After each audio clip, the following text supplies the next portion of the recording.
సరే అక్క, వాళ్ళు మంచి సంబంధం చేసుకోవాలనుకున్నారు, ఏవో కారణాల వల్ల చేసుకోలేకపోయారు. ఇప్పుడు ఆవిడికి మనమేం సాయం చేయాలో చెప్పు. అక్క చెప్తుంది మనం ఏం సహాయం చేయాలని కాదన్నయ్య, మన ఇంట్లో పెళ్లి విషయంలో మనమేం చెయ్యాలి అని. సౌరికి ఒక పెళ్లి సంబంధం వచ్చింది, ఆ సంబంధం ఖాయం చేయాలనుకున్నాం. కానీ మనం ఇలా ముందుకు కదలకుండా ఆలస్యం చేస్తూ ఉంటే ఎక్కడ వాళ్ళు వేరే సంబంధం చూసుకుంటారో అని అక్క చెప్తోంది. మనం ఆలస్యం ఏం చేసాం అక్క, మంచి రోజు చూసుకుని వెళదాం అనుకున్నాం కదా. వాళ్ళకి మనమేం చేసుకోవట్లేదని చెప్పలేదు కదా. మనమేమి చెప్పినప్పుడు వాళ్లకు వాళ్ళు ఏదేదో ఊహించుకుంటారా. మన మౌనం చూసి వాళ్ళు మనకిష్టం లేదనుకుంటే వేరే సంబంధం చూసుకుంటారు.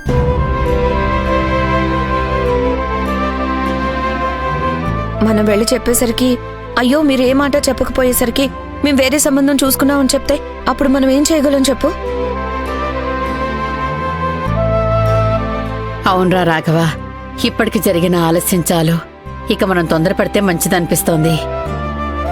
సరే అమ్మా, దాని గురించి ఇప్పుడు బాధపడడం ఎందుకు. మనం ఇంకా ఆలస్యం చేయొద్దు. రేపే వెళ్ళి వాళ్ళతో మాట్లాడి ముహూర్తాలు కూడా పెట్టించేద్దాం.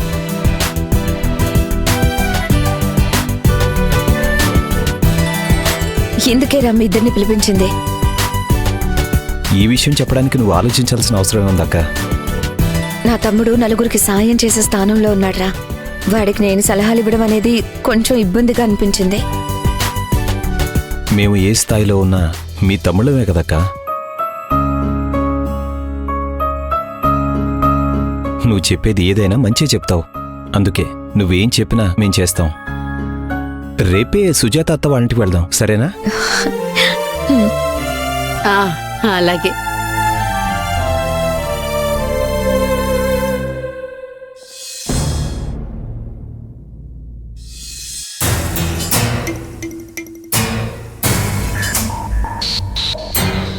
చూడండి, మిమ్మల్ని ఇలా అడగడం మీకు ఇబ్బందిగా అనిపిస్తే ఐఎమ్ సారీ. బట్ నేను మీ బాస్ గురించి కొన్ని విషయాలు తెలుసుకోవాలనుకుంటున్నాను. మీరేం అడగాలనుకుంటున్నారు అడగండి మేడం, మాకు తెలిసింది మేము చెప్తాం. సిద్ధార్థ గురించి మీ అందరికీ బాగా తెలుసు. సో తన గురించి అబద్ధాలు చెప్పకుండా నేను అడిగిన వాటన్నిటికీ నిజాలే చెప్పాలి. ఓకే మేడం, సార్ గురించి చెప్పడానికి ఏముందండి, ఆయన చాలా మంచి వ్యక్తి. నాది పై స్టేజే, నీది కింద స్టేజే అని ఏమీ ఉండదు. ఆఫీస్ మేనేజర్తో ఎలా ఉంటారో ప్యూన్తో కూడా అలాగే ఉంటారు. సిద్ధార్థ గారి మనసు చాలా మంచిది. ఆయన ఆఫీసులో పనిచేస్తున్నాం కాబట్టి జీతం ఇవ్వడం మాత్రమే కాదు, అవసరానికి ఏదైనా ప్రాబ్లం వచ్చిందని తెలిసినా ఆయనంతటా ఆయనే వచ్చి హెల్ప్ చేస్తారు. ఎదుటి వ్యక్తికి కష్టం అంటే అస్సలు తట్టుకోలేరు ఆయన. హెల్ప్ చేస్తాడంటున్నారు, బానే ఉంది. తనకి ఫ్రెండ్స్ అంటే మీన్స్ గర్ల్ ఫ్రెండ్స్ అలాగా? చచా, ఆఫీస్లో అంతమంది అమ్మాయిలు ఉండగా కన్నెత్తి కూడా చూడరు మేడం. వచ్చారా, తన పని తను చూసుకున్నారా, వెళ్ళిపోయారా. ఒకవేళ మాట్లాడినా ఎంతవరకు మాట్లాడాలో అంతవరకే మాట్లాడేవారు, ఎవరితో ఎక్కువ మాట్లాడరు. సార్ ఎవరితోటి మిస్బిహేవ్ చేయడం మేము చూడలేదు. ఆయన జిమ్ మేడం.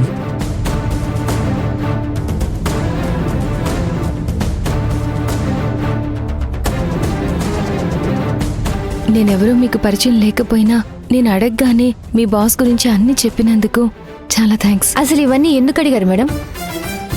కారణం ఇప్పుడు నేను చెప్పలేను, అన్నీ సవ్యంగా జరిగితే మీకే తెలుస్తుంది. Thank you very much. సరే, ఇక వెళ్ళండి.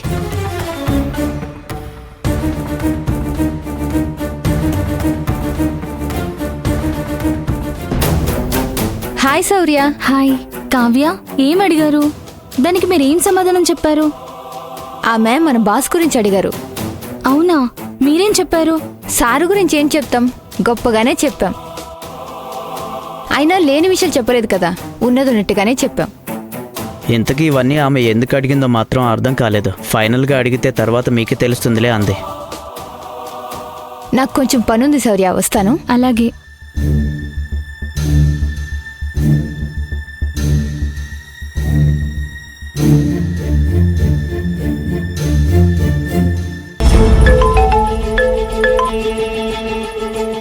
హలో సార్, నేను కావ్యాని. చెప్పు కావ్య. ఎవరో ఒక లేడీ మమ్మల్ని ప్రైవేట్ థియేటర్లోకి తీసుకొచ్చింది సార్. ఎందుకు? మీ గురించి ఎంక్వైరీ చేయడానికంట సార్.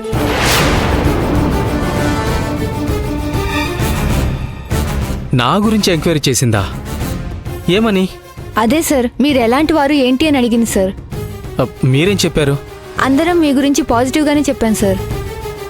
మ్యారేజ్ ప్రపోజల్ వచ్చిందా సార్? ఆడపిల్లి వాళ్ళు మీ గురించి ఎంక్వైరీ చేస్తుంటే మీకు డౌటే వద్దు సార్. మీరు మిస్టర్ పర్ఫెక్ట్ అని మేమందరం చెప్పాం. నా గురించి ఎంక్వైరీ చేయాల్సిన అవసరం ఎవరికి ఉంది? ఒకవేళ శౌర్య వాళ్ళ వదినేమైనా వచ్చి ఉంటుందా? ఆమె నన్ను ఇంటర్వ్యూ చేయడం మానేసి ఆఫీస్లో వాళ్ళని నా గురించి అడిగి తెలుసుకోవాలనుకుంటుందా? ఆమె కాకపోతే నా గురించి ఇంకెవరు అడుగుతారు? ఏంటి సార్, ఏం మాట్లాడరు? Okay, thank you so much.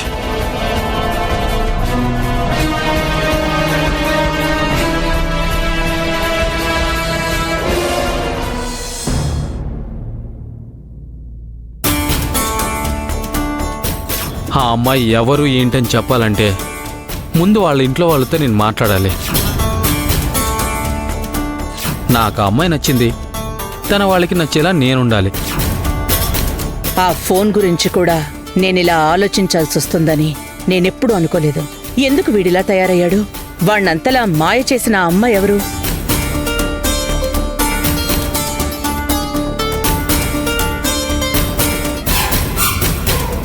ఏంటి, ఆ అమ్మాయి ఫోన్ నెంబర్ ఎవరు ఏంటన్నది డీటెయిల్స్ తెలిసాయా? అన్ని డీటెయిల్స్ తీసుకొచ్చాను, ఈ కవర్లో ఉన్నాయి. సరే, ఆ కవర్తో పనే ఉంది. మీకు ఆ అమ్మాయి ఎవరో ఏంటో తెలుసుంటుంది కదా. ఎవరా అమ్మాయి? తన అడ్రస్ ఏంటి?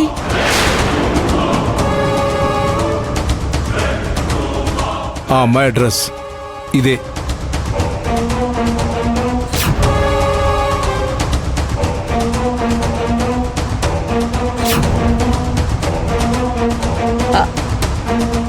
ఆ అమ్మాయి అడ్రస్ ఇదా?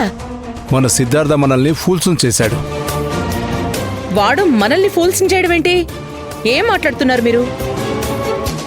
ఆ సిమ్ కార్డును బట్టి అడ్రస్ తెలుసుకుంటే ఆ అమ్మాయి ఎవరో తెలిసిపోతుందని చాలా గట్టిగా నమ్మావు. నీ కొడుకు నేను మించిన తెలివితేటలతో ఉన్నాడు. ఆ సిమ్ కార్డు అడ్రస్ మన అడ్రస్సే ఉంది.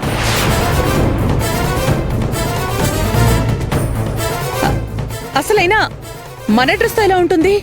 ఇదిగో ఇలాంటి ప్రాబ్లం ఏదో వస్తుందని ముందే ఊహించి ఆ అమ్మాయి డీటెయిల్స్ తెలియకుండా ఉండడానికి మన ఇంటి అడ్రస్తోనే సిమ్ కార్డు తీసిచ్చాడు ఆ అమ్మాయికి. మనమే చాలా తెలివిగా ఉంటాం అనుకుంటే మన రక్తమే కదా, మనల్ని మించిపోయాడు వాడు. ఏంటి వీడిలా తయారయ్యాడు? ఒక్కగానొక్క కొడుకు కదా, వాడిని బాధ పెట్టకూడదని మనం ఏం చేస్తున్నాం, ఎలా సంపాదిస్తున్నాం అని వాడికి తెలియకుండా పెంచాం. మనమేంటి అనేది తెలియక వాడిష్టానికి వాడు ప్రవర్తిస్తున్నాడు.